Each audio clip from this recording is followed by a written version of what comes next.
जय हिंद दोस्तों। तो एक बार फिर से, एक बार तो नहीं, ये तीसरी बार हो गया। हर बार बल्कि भाई के साथ ही रहना है भाई। इन्हीं के साथ तुम्हें बताते चलना है कि तुम्हें कैसे अवेयर करना है, आप लोगों को कैसे चीजों के कैसे मैनेज करके चलना है अपनी चीजों को लेके। तो जैसे हमने पिछली बार आप लोगों को बताया था कि अगर आपके साथ कोई फ्रॉड हो जाता है तो भाई ने आपको बताया था कि 1930 पे आप कॉल करें, उसके बाद अपना केस रजिस्टर करें। तो आज उन्हीं चीजों को लेके एक बार से फिर हम साथ आए हैं कि आप लोगों को अब कैसे आने वाले, जैसे इस समय जो सीजन चल रहा है, एक तो फेस्टिवल्स निकले हैं दिवाली के, अब शादियों का सीजन आएगा।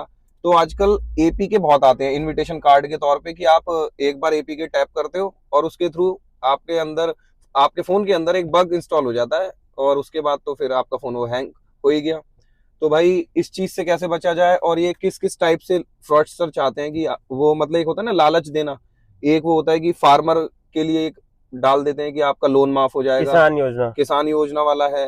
अब ये शादी का चल रहा है और बहुत सारे हो कि आप लकी ड्रॉ निकला है, आप इस पे टैप करें, अपना नंबर देख लें। एसबीआई बैंक की तरफ से, क्रेडिट कार्ड की तरफ से भी एपीके आते हैं। तो ये एपीके क्या है और ये कैसे इंस्टॉल होके आपके फोन को हैक कर लेता है?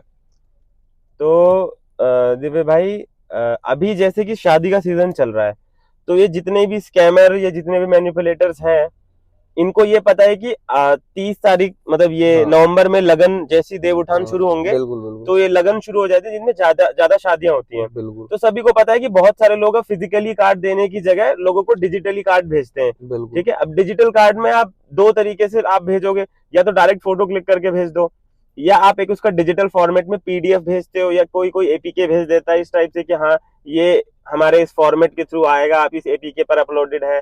बहुत सारे तरीके हो सकते हैं, मैंने देखे हैं। फैंसी उसको करने के लिए लोग बहुत सारी चीजें करते हैं। कोई वेबसाइट बना के भेज देता है कि हाँ ये मेरी वेबसाइट है, आप इस पर विजिट करें। बिल्कुल। उस पर आप टैप करोगे तो वो एक तरीके से ऐसे दिखाता है कि आपको बहुत अच्छे तरीके से इनवाइट, बहुत अच्छे तरीके से एक इंटरेक्टिव वे में इनवाइट किया है कि टाइप योर नेम, और इस टाइप से देखिए मैंने। कोई ऐसा करता है कि शादी के इनविटेशन का सिर्फ क्यूआर कोड भेज देता है कि आप स्कैन करो to get the invitation card. ठीक है, तो ये सारी चीजें स्कैमर्स को भी पता है ना, जो हमारे बीच रह रहे हैं, जो हमारी चीजों को देख रहे हैं। तो वो क्या करते हैं, जो ऑडियंस है ना उन्हें टारगेट करते हैं कि हाँ उनके पास एक 100 लोगों का डेटा है, तो 100 लोगों में से आइडेंटिफाई करेंगे उनके नाम के हिसाब से, उनकी लोकेशन के हिसाब से, फिर उन्हें एक इनविटेशन कार्ड भेजते हैं। अब इनविटेशन कार्ड डिफरेंट फॉर्मेट में हो सकता है। हमें ऐसा लगता है कि सिर्फ एपीके इंस्टॉल कर लेने से हमारा फोन हैक हो सकता है, ऐसा नहीं है। यदि आपको किसी ने अनजान नंबर से एक पीडीएफ भी भेजा है, तो उस पीडीएफ के अंदर भी एक मेलवेयर डाल के भेजा जा सकता है। जो काम हम एपीके के थ्रू करेंगे वही एग्जीक्यूटेबल फाइल पीडीएफ में भी डाल के भेजी जा सकती है। अब आपको किसी ने अनजान नंबर से पीडीएफ भेजी, आपने अपने व्हाट्सएप का ऑटो डाउनलोड फीचर ऑफ मतलब ऑन नहीं कर रखा है, क्या होगा? नहीं होगी वो डाउनलोड, नहीं होगी, आप सेफ है। लेकिन अगर आपने ऑटो डाउनलोड फीचर ऑन कर रखा है, या आपने क्लिक भी कर दिया, क्लिक करा तो बूम, खत्म। अब इसमें होता क्या है, या तो आप पीडीएफ डाउनलोड कर लेंगे या आप किसी एपीके को इंस्टॉल करेंगे। एक चीज और, अगर आपको किसी ने रैंडम इमेज भी भेजी है, मैं बता देता हूं, इमेज भेज के भी हैक किया जा सकता है। ये भी आजकल बहुत वाला फ्रॉड चला था कि बोले सर हमने तो कोई ना एपीके डाउनलोड करी ना पीडीएफ डाउनलोड करी, उसके बाद भी हमारा डाटा चला गया। तो फिर ये एक उठा था, मतलब ये काफी वायरल भी हुआ था इस चीज पर कि फोटोज के थ्रू आपके फोन को हैक करा जा रहा है और उसके थ्रू आपका डाटा ब्रीच करा जा रहा है। ये चीजें बहुत ज्यादा परेशान कर रही हैं लोगों को।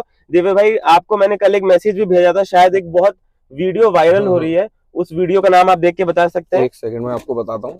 तो वो वीडियो बहुत ही ज्यादा तेजी से वायरल हो रही है, और उस वीडियो पर एक प्रॉपर टैग लिखा हुआ है। क्या नाम है उस टैग का? उस टैग का नाम है डांस ऑफ हिलेरी। हाँ, डांस ऑफ हिलेरी।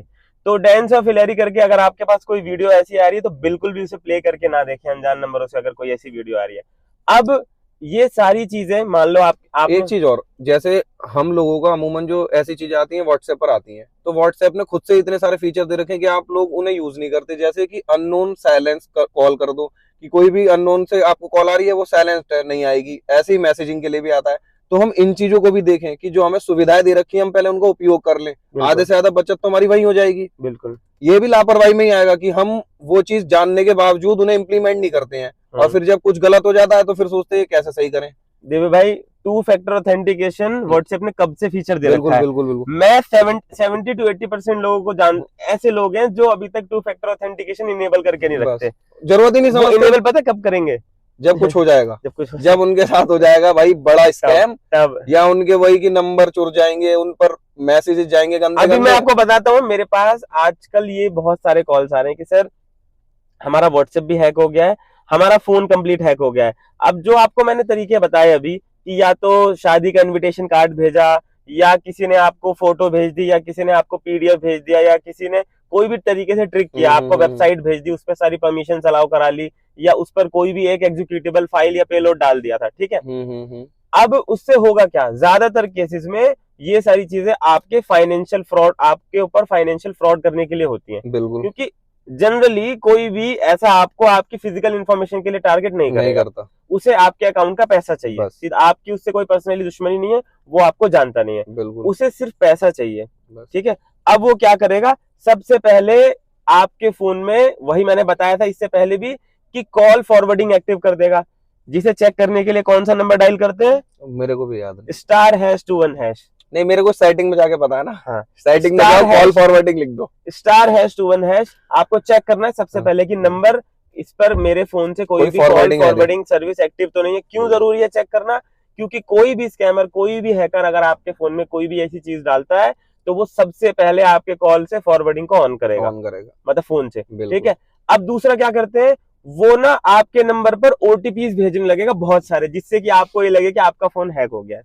अब मैं आपको बता दूं, जब मैं 7th स्टैंडर्ड में था तो एक एप्लीकेशन आती थी बूमीटअप, सुनी हुई है। लोगों से प्रैंक करने के लिए वो एप्लीकेशन थी। वो क्या है, मैसेजिंग एपीआई को बाईपास करके आप मल्टीपल स्विगी, जोमेटो, ज्यादातर लोगों को मैंने यही देखा है, वो कहते हैं कि हमारे मोबाइल पर बहुत सारे ओटीपीज आ रहे हैं, स्विगी, जोमेटो, ओयो रूम्स और ब्लिंकिट। एक तरीके से फिर लोग उस चीज पे ध्यान नहीं देते हैं। हाँ, उसी में काम का आएगा और वो निकाल ले जाएगा, और लोगों को ये लगता है कि ये मेरा डिवाइस हैक हो रहा है, इतने सारे मैसेज आ रहे हैं। दूसरा क्या करते हैं, आपके डिवाइस में जो भी मैं क्रैक सेट करके मैंने आपको एक पेलोड बताया था, एक रैट बताया था, वो जिस भी तरीके से, मीडियम से आपके फोन में डाला, वो क्या करेगा, हाईली प्रोसेसिंग वाली कोई भी एपीके को ऑन कर देगा, मल्टीपल प्रोसेस को एक साथ एग्जीक्यूट करा देगा। उससे क्या होगा, आपका फोन हैंग होना शुरू हो जाएगा, ठीक है।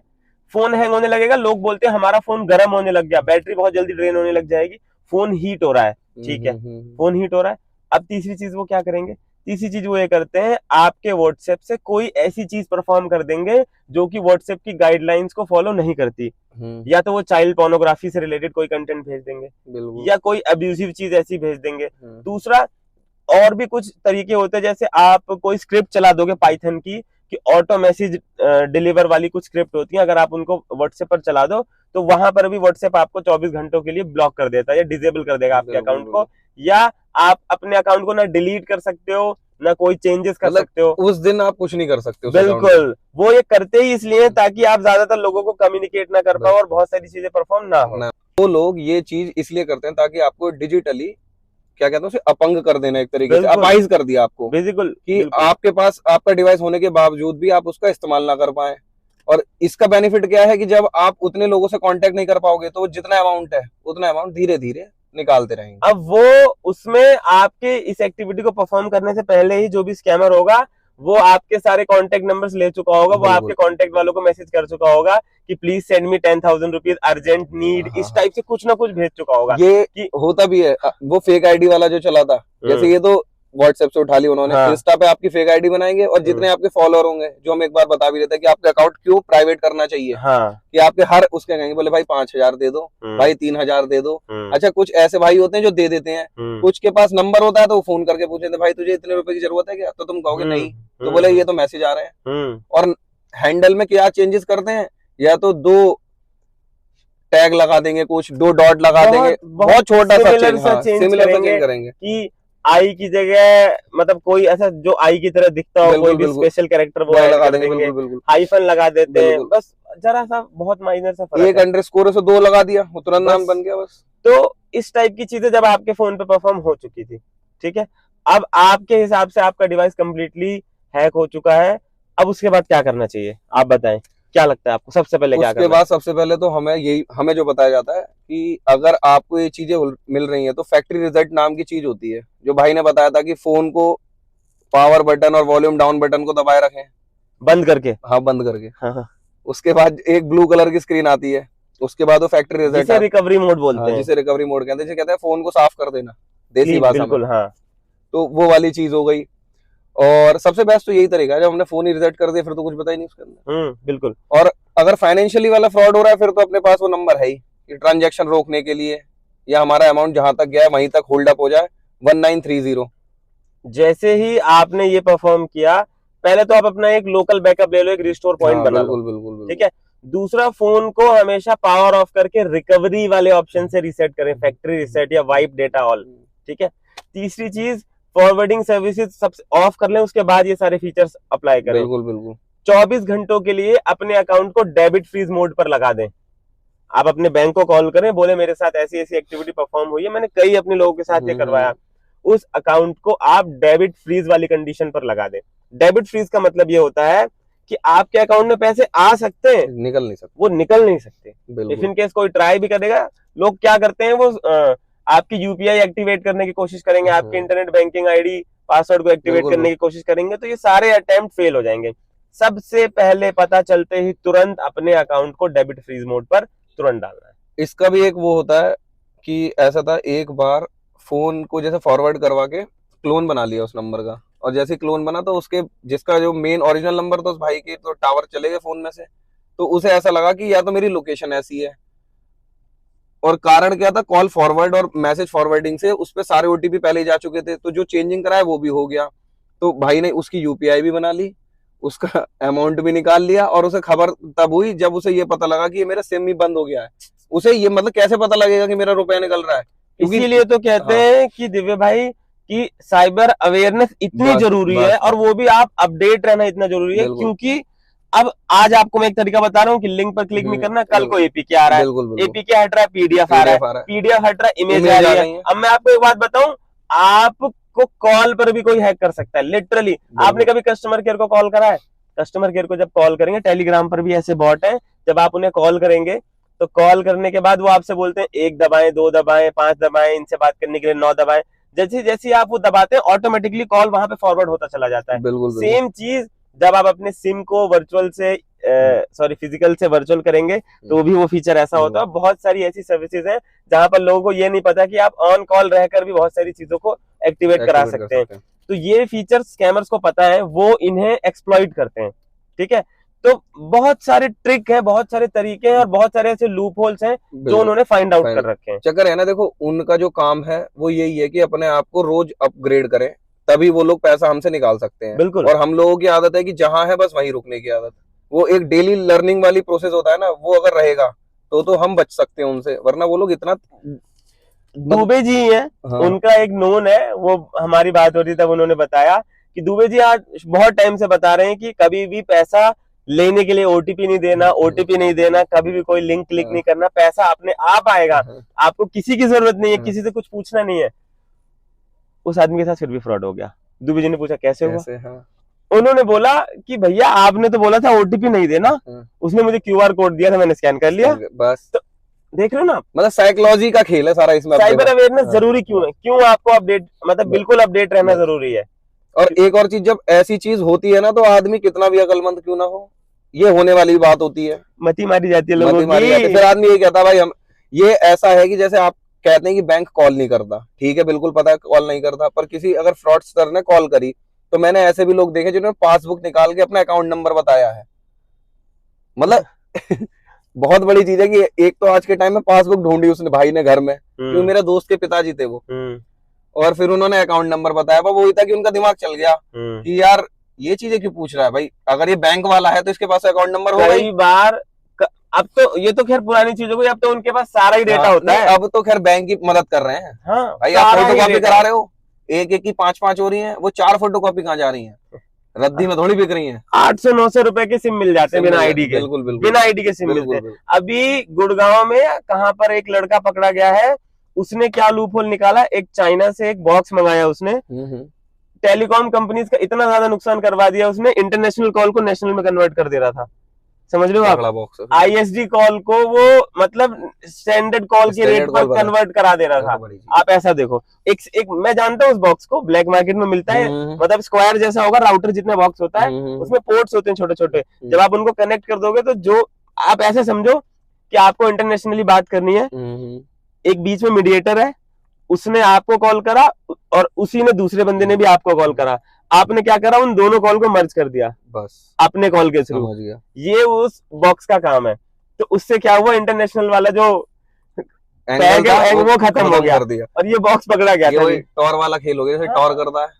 तो बहुत सारी ट्रिक है। देखो हमें क्या करना है, हमें ना खुद को नॉलेजेबल बनाना है, खुद को अवेयर करना है और अपने साथ वालों को भी, है ना, क्योंकि जब तक आप जानोगे नहीं तब तक मानोगे नहीं। ये भी सच बात है। और ये जो हम लोग बात करते हैं ना, इसका भी मेन मकसद ये होता है कि एक तो बात करते हुए ऐसी चीजें ना दिमाग में घुस जाती हैं। अगर आपको कोई इंडिविजुअली बताए कि भाई तुझे ये चीज नहीं करनी, ये चीज नहीं करनी, तो जो नहीं है वो नहीं सुनाई देता, खाली चीज सुनाई देती है और वो करता है आदमी। ये नेचुरल है। जैसे अगर आपको 2-3 साइट्स का नाम बताएंगे हम कि इन साइट्स को ओपन मत करना, तो आपका दिल गवाही नहीं देगा, आप पहले ओपन करोगे, उसके बाद। अरे दादा, मैंने यहाँ पर कई लोगों को समझाया जब मैं वर्कशॉप के लिए जाता था। मैंने कहा यदि आपको किसी ने भी कभी कोई लिंक भेजा है तो उस पर क्लिक करने से पहले उसको एक बार स्कैन करो। तो वो क्या करते थे पता है, क्लिक कर लिया, उसके बाद वहां से कॉपी करा, फिर स्कैन करा। मैंने कहा ये क्या ही काम कराया आपने। बोले फिर बचा ही क्या, आपने तो इंस्टॉल करवा दिया जो उसे करवा। मैंने कहा क्या ही काम कराया आपने। ये एक वो साइट और बताओ आप, जिससे जो ऐसे लिंक आए तो उन पे आप स्कैन करके ये जान पाओ कि ये साइट मैलिशियस तो नहीं है। वायरस टोटल एक वेबसाइट भी है और एक एप्लीकेशन भी है, जिसे आप अपने फोन में हमेशा रखें। कभी भी कोई एप्लीकेशन, कभी भी कोई एपीके आए, कभी भी कोई पीडीएफ आए, कभी भी कोई लिंक आए, कोई भी ऐसी चीज अगर आपको अननोन या सस्पिशियस लग रही है तो आप उसे स्कैन करके आइडेंटिफाई कर सकते हैं कि वो क्या है। इस साइट्स के थ्रू virustotal.com गूगल पे आप सिंपल फ्री ऑफ कॉस्ट है, कोई भी पैसा नहीं देना, कोई परमिशन नहीं देनी, ठीक है। आप इसे मतलब इजी टू यूज है, जो इसका यूआई है, यूजर इंटरफेस है, वो बहुत ही फ्रेंडली है। तो आपको किसी की जरूरत नहीं पड़ेगी, पूछना नहीं पड़ेगा कि क्या करना है क्या नहीं। हाँ, क्योंकि कई बार ऐसा होता है कि बोले हमें आप बता तो देते हैं कि इस पर क्लिक मत करो, इस पर, इस चीज की पहचान कैसे होगी, तो उस पहचान के लिए ये साइट है। अब जैसे अभी एक मैंने खबर सुनी थी, आधार कार्ड से जो सीनियर सिटीजन होते हैं उनके बैंक अकाउंट लिंक होते हैं, तो बिना उनकी मर्जी के भी पैसे निकाल लेते हैं। हाँ, वो होता है ना कि एपीएस, हाँ एपीएस, वो उनका बायोमेट्रिक, आधार बेस्ड इनेबल पेमेंट सिस्टम, हाँ, उसके थ्रू वो रुपए निकाल लेते हैं। हाँ, तो इसके लिए भी मतलब आधार ने खुद से दे रखा है कि अगर आप अवेयर हो, आधार की जो ऑफिशियल वेबसाइट है उस पर जाके आप अपना बायोमेट्रिक लॉक कर सकते हो, अनलॉक कर सकते हो। आप ये देख सकते हो कितनी ट्रांजैक्शन हुई है, पिछली 50 ट्रांजैक्शन का तो वो मतलब एट द टाइम ही दे देता है कि हाँ जी ये आपकी ट्रांजैक्शन है। तो देखो ये भी आधार कार्ड ने जो ऑफिशियल साइट है उसने ये मुहैया करा रखी है, पर फिर भी लोग यूज नहीं कर रहे हैं। पता ही नहीं है ना। अगर आप किसी को समझाओगे तो अरे हाँ, बोले कौन करे। ये जो है कि 1 मिनट नहीं है उस भाई पे। फिर वही भाई की एक मुझे बात याद है कि डोपामाइन, वो जो 1 मिनट है बोरियत का, वो आपके कई रुपए बचा सकता है, पर वो जब तक रुपए जाएंगे नहीं तब तक उनकी कीमत नहीं समझ में आएगी। एक्चुअली वो वाला समय नहीं रहना दादा कि आप बैठे हो, आपके घर में खजाना गड़ा हुआ है ना, कि बोरियों में पैसा रखा हुआ है। सारा पैसा जनरली लोग अकाउंट्स में रखते हैं, बहुत कम ही लोग होंगे, अब जो होंगे भी वो बताएगा नहीं बस कि हमने घरों में गड्डियां रख रखी हैं। तो जनरली, इन जनरल बात कर रहा हूँ मैं, लोग अकाउंट में पैसा रखते हैं अपना, ठीक है, ये किसी न किसी डिजिटल वॉलेट में रखते हैं। अब जब तक आप घर की सुरक्षा तो चलो कर रहे थे, आप गन लेके खड़े हो, आपने बॉडीगार्ड लगा रखे हैं, आपने सिक्योरिटी गार्ड रख रखे हैं, लेकिन आपके अकाउंट का क्या। बिल्कुल, बैंक भी कहता है अगर बैंक डूब गया 100% रिलायबल नहीं है आपके पूरे पैसे देने के लिए वो। तो अभी जैसे एक बैंक वहां था सर, बैंक ऑफ महाराष्ट्र था, जब बैंक रन क्या होता है कि जब ये पता लग गया लोगों को कि भाई ये बैंक अब खत्म होने वाला है, तो जितने भी लोग हैं सब अपना पैसा निकालने भागते हैं। और बैंक की स्टेटमेंट क्या कहते हैं कि जितना उसके पास टोटल अमाउंट है उसका बस 20% बैंक रखता है, बाकी लोन दे देता है। तो जब भी कभी ऐसा होता है तो बैंक तो अपने आप ही खत्म हो जाता है। बैंक किस चीज पर चल रहा है, भरोसे पे, और वही अगर भरोसा जनता पर नहीं रहेगा बैंक के ऊपर, तो बैंक तो उसी दिन खत्म हो गया। तो हम सोचो कितने अच्छे लोग हैं कि उस चीज पे भरोसा कर रहे हैं जो हमारे पैसों को हमको ही दे रहा है एज ए लोन, और उसका इंटरेस्ट कमा रहा है। तो वो चलो उसका मॉडल है कि ऐसे ही वो काम करता है, पर सबसे बड़ी चीज है कि जो हमारा पैसा है हम उसके लिए तो तैयार हैं कि जो हमने इतनी मेहनत से कमाया है उसे बचाने के लिए हम क्या क्या कर सकते हैं, कैसे कैसे चीजों को और मतलब नॉलेज गेन करके अपने आप को और मॉडिफाई करें, ताकि हमारे साथ ये साइबर फ्रॉड्स ना हो। क्योंकि वो लोग तो रोज मॉडिफाई हो रहे हैं भाई, उनका तो काम ऐसा समझो कि उनके पास रोज अपडेट आती है उनके दिमाग की कि भाई जनता को ये भी पता लग गया अब नए तरीके से कैसे मूर्ख बनाए, अब जनता को ये भी पता लग गया अब कैसे नए तरीके से मूर्ख बनाए। तो बस ऐसे ही आपको अपडेट रहना कि हमें मूर्ख नहीं बनना जी। तो आज के लिए इतना ही। और आज और कल छठ पर्व भी है, तो उसकी छठ महापर्व जैसा कि आप सभी महापर्व बाय मिस्टेक, तो उसके लिए आप सभी लोगों को हार्दिक शुभकामनाएं और बधाइयां, क्योंकि बहुत तगड़ा पर्व है जितना मैं इसे जान पाया हूँ। उगते हुए सूरज से लेके ढलते हुए सूरज तक को अर्घ दी जाती है इस पर्व में। तो मेरे जितने भी बिहार के, पूर्वांचल के या बाकी जगहों के लोग जो भी इस फेस्टिवल को मनाते हैं, मेरी उनसे एक छोटी सी रिक्वेस्ट है कि ये जो ठेकुआ बनाते हैं आप लोग, प्लीज यदि कोई हमारी बातों को सुन रहा हो तो उसे जरूर हम तक भेज दें। एड्रेस हम आपको शेयर कर देंगे। हाँ ठीक है दादा, बिल्कुल, और भाई का ही दूंगा मैं एड्रेस। हाँ हाँ, सेक्टर 20 वाला थाना। मेरा तो आपको पता ही है ना, इसलिए बोल रहा था मैं पहले से ही। तो ठीक है दोस्तों, फिर मिलेंगे अगली बार बिल्कुल कुछ नई कहानियों के साथ। जय हिंद।